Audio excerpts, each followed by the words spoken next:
ஆன்மீக நேயர்கள் அனைவருக்கும் வணக்கம். எளிமையான முறையில் உங்களுடைய ஜாதக பலனை தெரிந்து கொள்வது எப்படி? இந்த பகுதியில் துலாம் ராசியில் குரு பகவான் இருந்தால் துலாம் ராசிக்காரர்களுக்கு எந்த விதமான பலன்களை கொடுப்பார் குரு பகவான்?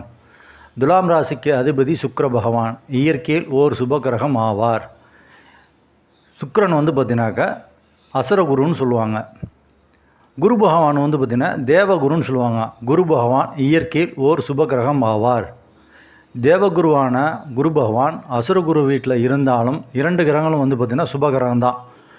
தேவகுருவும் அசுரகுருவும் பார்த்திங்கன்னா ஒன்றுக்கு ஒன்று பககிரகங்கள் தான். அதாவது குரு பகவானும் சுக்கிர பகவானும் இயற்கையில் சுபகிரகம் என்றாலும் ஒன்றுக்கு ஒன்று ஆகாது. இருந்தாலும் துலாம் ராசியில் குரு பகவான் இருக்கும்போது நன்மையான பலன்களே கொடுப்பார். துலாம் ராசியில் குரு பகவான் அமரும் பொழுது தனது 5ஆம் பார்வையாக பூர்வ புண்ணியஸ்தானத்தையும் அதாவது கும்பராசியும் 7ஆம் பார்வையாக மேஷராசியும் அதாவது களத்திரஸ்தான திருமணத்தை பற்றி சொல்லக்கூடிய இடம் 7ஆம் இடம், 7ஆம் வீட்டையும் பார்ப்பார். மேலும் பாக்கியஸ்தானமான 9ஆம் இடத்தையும் பார்ப்பார்.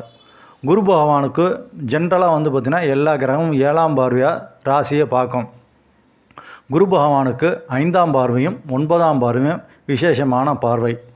குரு பகவான் 5ஆம் இடம், 7ஆம் இடம், 9ஆம் இடத்தை பார்க்கும்போது துலாம் ராசிக்காரர்களுக்கு நன்மையான பலன்களை செய்வார். குரு தசை மொத்தம் 16 வருஷம். குரு தசை நடந்து குரு பகவான் துலாம் ராசியிலே இருக்கும்போது துலாம் ராசிக்காரர்களுக்கு நன்மையான பலன்களை குரு பகவான் கொடுப்பார். நன்றி.